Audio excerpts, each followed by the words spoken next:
2012 সালের পর থেকে মুম্বাই ইন্ডিয়ান্স কখনোই প্রথম ম্যাচ জিতে নাই। नहीं जीतेगा, हमारा मर्जी है, हमारा दिस इज अवर टारगेट, नहीं जीतेगा। এই এটা ইন্ডিয়ান প্রিমিয়ার লিগ চলছে নাকি যাদব প্রিমিয়ার লিগ চলছে? প্রথম ম্যাচে উমেশ যাদবের পরে কাল কুলদীপ যাদব আর ললিত যাদব যে পারফরমেন্সটা দেখাইলো তাতে বাপের কিরা খেয়ে বলতে পারিব আমাদের কেদারদা থাকলে নাই পুরো ডবল সেঞ্চুরি করে দিত। এইদিকে শোনা যাচ্ছে আইপিএলে যাদবদের পারফরমেন্স দেখে ইউপিতে অখিলেশ যাদব নাকি পুনরায় ইলেকশন করার দাবি জানাইছে।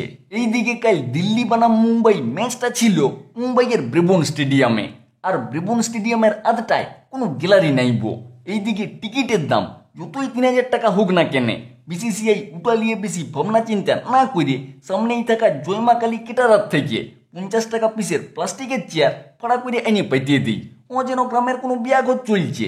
আর দুপুর 3:30টার থেকে খেলা থাকায় বুঝতেই পারছবো চেয়ারগুলোর অবস্থা কেমন ছিল, পুরো গরম তাওয়ার মতোই। তবে দিল্লি ক্যাপিটালসের ক্যাপ্টেন ঋষভ প্যান্ট টসে জিতে মুম্বাই ইন্ডিয়ান্সকে প্রথমে ব্যাট করতে পাঠাইলে ওই চেয়ারগুলোয় বসার লোকেরা একটু স্বস্তি পায়, কারণ রোহিত শর্মা আর ঈশান কিষান ব্যাট করতে লইব দিল্লির বোলার দিকে পিটাইতে নামিয়েছিল, আর তাই ওরাও বুঝবার সময়ই পায় নাই। আর রোহিত শর্মা আর ঈশান কিষান মিলে 4-6 পুরো বন্যা ছুটাইয়ে 67 রানের পার্টনারশিপ করে যায়। এই বাকি প্লেয়াররা যেখানে 90-এর ঘরে ঢুকলে নার্ভাস হয়ে যায়, সেখানে রোহিত শর্মা 40-এর ঘরে ঢুকলেই নার্ভাস হয়ে যাইব। আর কালকেও 41 রানের দুর্দান্ত একটা ইনিংস খেলে কুলদীপ যাদবের বলে উইকেট ছুড়ে দিয়ে চলে আসে। দেখো আব্বু, তোমরা হয়তো বাইরের খবর রাখো নাই, কিন্তু আমি রাখি। ওই চীনে আবার নতুন করে করোনা ছড়াইতে শুরু করেছে, তাই চায়নাম্যানদের থেকে নাইবো দূরে থাকা দরকার। তাই ওই চায়নাম্যানের বলে আউটটা হয়ে গেল, নতুবা কাল তো পুরো সেঞ্চুরি পাক্কা ছিল। মনে করি দেখো, প্রথম ভারতীয় হিসাবে টি-20তে সেঞ্চুরিটা আমি করেছিলাম মুম্বাইয়ের হয়ে গুজরাটের বিরুদ্ধে এই ব্রেবন স্টেডিয়ামে। কালকেও করে দিতে পারছম, কিন্তু ওই চায়নাম্যানের জন্য আর করলাম নাই। এইদিকে মুম্বাই ইন্ডিয়ান্সের হয়ে কাল এক একজন ব্যাটসম্যান ব্যাট করতে নামছিল, আর আমার মাথায় তখন শুধু একটাই প্রশ্ন ঘুরছিল, अब ये कौन है बे?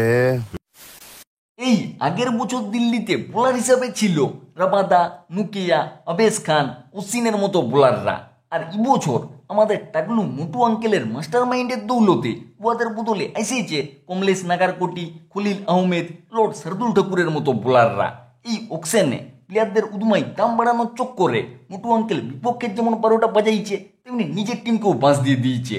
আর এইরকম উদমা বোলিং পাইয়ে মুম্বাই ইন্ডিয়ান্সের ব্যাটসম্যানরা দিল্লি ক্যাপিটালসকে পুরনো দিল্লি ডেয়ারডেভিলস বানাই দেয়। তবে তখনই চায়নাম্যান কুলদীপ যাদব আবি হাম জিন্দা হ্যাঁ বলে বেরিয়ে আসে, আর প্রথমেই রোহিত শর্মাকে ফিরাই দিয়ে ওপেনিং জুটি ভাঙার সাথে সাথে অনমোলপ্রীত সিং আর কিরেন পোলার্ডকেও সস্তায় ফিরাই দিয়ে একাই মুম্বাই ইন্ডিয়ান্সের রান অনেকটা আটকাই দেয়। এই কারা বলেবো কিউইরা উড়িতে পারে নাই, এই কিউই টিম সেইপাট অসাধারণ উড়ে পোলার্ডের ক্যাচ নিয়ে পোলার্ডকে ভয়ঙ্কর হবার আগেই ফিরাই দেয়, সাথে সারা মাঠ জুড়ে পুরো শক্তিমানের মতো উড়ে উড়ে ফিল্ডিং করে যেতে থাকে।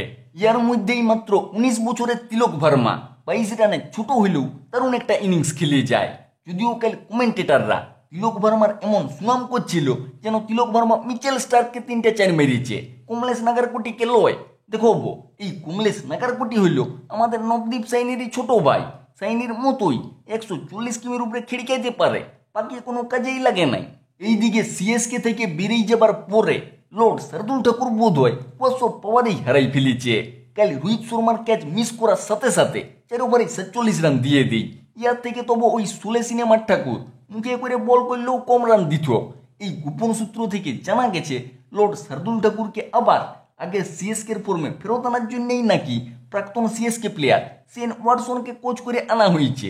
যদিও কাল লর্ড শার্দুল ঠাকুরের পারফরমেন্স দেখে ওয়াটসনেরই বোধহয় ওয়াট লাগিয়ে গেছে। এইদিকে দিল্লির এরকম উদমা বোলিং এর সামনে মুম্বাই ইন্ডিয়ান্সের বাকি ব্যাটসম্যানরা ফ্লপ করে গেলেও ঈশান কিষান একাই পুরো দুলকাই দেই, আর বুঝাই দেই মুকেশ আম্বানি বিজনেসম্যান হইলেও সেই কিষানই ওয়ার্ল্ড টিমের ভবিষ্যৎ। আর 81 রানে ঝুকঝুকে একটা ইনিংস খেলে ঝাড়খণ্ডের আরেক উইকেট কিপার MS ধোনির কাছ থেকে অরেঞ্জ ক্যাপটা নিয়ে নেই। এই কারা বলে বেড়াচ্ছিলে পয়সা বরবাদ বেন স্টোক, তাদের মুখগুলো একটু দেখি তো। দেখো একটা কথা সবসময় মনে রাখবে, গুজরাটি বিজনেসম্যানরা কখনোই ভুল জায়গায় পয়সা লাগায় নাই। উদমাই কি মুম্বাই ইন্ডিয়ান্স 5বার IPLটা মানে উদমাই কি আমি ভারতের সবচেয়ে বড় লোকটা হয়েছি। তো মুম্বাই ইন্ডিয়ান্সের দিয়া 178 রানের টার্গেট তারা করতে দিল্লির হয়ে কাল ওপেনটা করতে নামে টিম সেইফার্ট আর পৃথ্বী শো। আর টিম সেইফার্ট ঝড়ের গতিতে শুরুটা করলেও ওই নচিকেতার ভবিষ্যৎবাণী মিলে যায় আর ঝড় তাড়াতাড়ি শান্ত হয়ে যায়। আর তারপরে মনদীপ সিং খালি হাতেই ফুল টস বলে আউট হয়ে যায়। এই অকশনের পরে ওই টাকলু মোটু আঙ্কেলের দৌলতে দিল্লি যত অভিশাপ খেয়েছে নাইবো তার এই ফল হইল এই মনদীপ সিং এর ফুল টস বলে আউট হয়ে যাওয়া। আর তারপরে ক্যাপ্টেন প্যান্ট টাকলা বোলারের বলে আউট হয়ে যাইবো। এই প্যান্ট বোধহয় শুধুমাত্র টাকলা স্পিনার দিককেই পিটায়, টাকলা পেশার দিককে লয়। না বো, এটা তো হইতে পারে নাই। টাকলা বোলারের বলে আমি কোনোভাবেই আউট হইতে পারি নাই। ওই টাইমল মিলস টাকলা লয়ব নকল টাকলাগাই খেলতে নেমেছে, বা হয়তো তাকে ছোট ছোট চুল গুজাই গেছে এই মুম্বাই ইন্ডিয়ান্সের সাথে। পরের ম্যাচটা যেদিন হবে নাই সেদিন আমি ব্যাট নিয়ে নামবো আতস কাজ নিয়ে নামবো, যে ভালো করে দেখে তোমাদেরকে জানাবো আসল ব্যাপারটা কি ঘটেছে। এইদিকে পরপর 3 জন ফিট প্লেয়ার ফিরে গেলেও ফিটনেস টেস্টে ফেল করে যাওয়া পৃথ্বী শো টিকে যায়। আর 38 রানের ছোড়ো একটা ইনিংস খেলে বুঝাই দেই ফিটনেসে কি এসে যায়। এই ইনস্টাগ্রাম রিলস ভিডিও বানাইতে বেশি সময় দিয়ায় পৃথ্বী শো ফিটনেস নিয়ে ভাবার হয়তো সময় পায় নাই। তবে বাসিল থাম্পি একবারেই পরপর দেশি লারা আর লারার দেশের প্লেয়ার মানে পৃথ্বী শো আর রুম্মান পায়েলকে ফিরাই দিলে দিল্লি 200 ওভারের আগেই 5 উইকেট হারাই ফেলে। এই ম্যাচ চলাকালীন ইন্টারভিউ দিতে এসে শেন ওয়াটসন জানাইছিল যে মনদীপ সিং আর রুম্মান পায়েল হইল দিল্লি সারপ্রাইজ প্যাকেজ। আর দুজনেই শূন্য করে দিল্লি ফ্যানদেরকে ভালোই সারপ্রাইজ দিয়ে যায়। এই পৃথ্বী শো ড্রেসিং রুমে যেয়ে রুম্মান পায়েলকে বলতেই পারে মেরে পিছে পিছে নেই আনেকা, আজ ব্যাট করে অনেক আলা হয়ে গেছি, আজ আর রিলস ভিডিও বানানো যাবে নাই, কালকে সকালে আইসিও। তবে ইয়ার পরে ললিত যাদব নামিয়ে এমন টেস্ট খেলা শুরু করে দেয় নাইবো কেদারদা পর্যন্ত দেখে লজ্জা পাই যে চোখ। অন্যদিকে শাস্ত্রীজির কমেন্ট্রি শুনে মনে হচ্ছিল এই ললিত যাদবের ব্যাটিং দেখে বোর হইয়ে শাস্ত্রীজি বোধহয় কমেন্ট্রি টেবিলেই বোতলের সিপি খুলে দিয়েছে। না বো, জলের বোতল বা জুসের বোতলের কথা বলছি নাই, তোমরা যে বোতলটার কথা ভাবছো ওটার কথাই বলছি। এইদিকে একে তো 5 উইকেট পড়ে গেছিল আর তার উপরে ললিত যাদবের ওই রকম ব্যাটিং। এই দিল্লি ফ্যানদের চোখে তখন পুরো অন্ধকার নেমে এসেছিল। আর ডিসি যখন নাম তখন তবু অন্ধকার হবে কি, এই জন্যেই নাইবো আমি মার্বেল বেশি পছন্দ করি। সে জাগে মনে হচ্ছিল দিল্লি বোধ হয় এবার ওই পাঞ্জাব কিংসের মতো চোখ করে যাবে। আর দিল্লিতে এখন যে পার্টির সরকার, পাঞ্জাবও সেই একই পার্টির সরকার থাকায় দিল্লিকে আমার নতুন পাঞ্জাব মনে হচ্ছিল। তবে লর্ড শার্দুল ঠাকুর ব্যাট করতে নেমে সব হিসাব উলট পালট করে দেয়। এই বুমরাকে 3টা 4 মেরে শার্দুল ঠাকুর মাত্র 11 বলে 22 রানের দুর্দান্ত একটা ক্যামিও ইনিংস খেলে যায়। এই উপরের দিকে নামলে কাল লর্ড বোধহয় সেঞ্চুরি করে দিত। তবে লর্ড শার্দুল ঠাকুর আউট হয়ে গেলেও অক্ষর প্যাটেল দুর্দান্ত 38 আর ললিত যাদব দুর্দান্ত 48 রান করে 10 বল বাকি দেখতেই প্রায় হারা ম্যাচে দিল্লিকে 4 উইকেটে জয় এনে দেয়। এই জসপ্রীত বুমরা এখন শুধু ভারতের লয়ব, পুরো পৃথিবীর সেরা ডেথ বোলার বটে। কিন্তু দিল্লির ব্যাটসম্যানরা বুমরাকে টুকু সম্মানও দেই নাই। এই শার্দুল ঠাকুর পিটাইছে সেটা আলাদা ব্যাপার, লর্ড বটে যাকে তাকে যখন খুশি ধরে পিটাইতে পারে, কিন্তু তা বলে অক্ষর প্যাটেল ললিত যাদবরা পিটাই দিয়ে চলে যাবে। এই জসপ্রীত বুমরার রুমমেট এখন জয়দেব উনাদকার নাকি বলো দেখিব, নাকি জসপ্রীত বুমরা এখন জয়দেব উনাদকারের আন্ডারে প্র্যাকটিস করা শুরু করিয়েছে। এই কাল বুমরা বোধ হয় বাসিল থাম্পির সাথে নিজের পাওয়ার এক্সচেঞ্জ করে নিয়েছিল। এইদিকে ড্যানিয়েল সামস কাল প্রথম এক্স আরসিবিয়ান হিসাবে পুরোপুরি ফ্লপ করে যায় আর কাল 4 ওভারে 57 রান দিয়ে দেয়।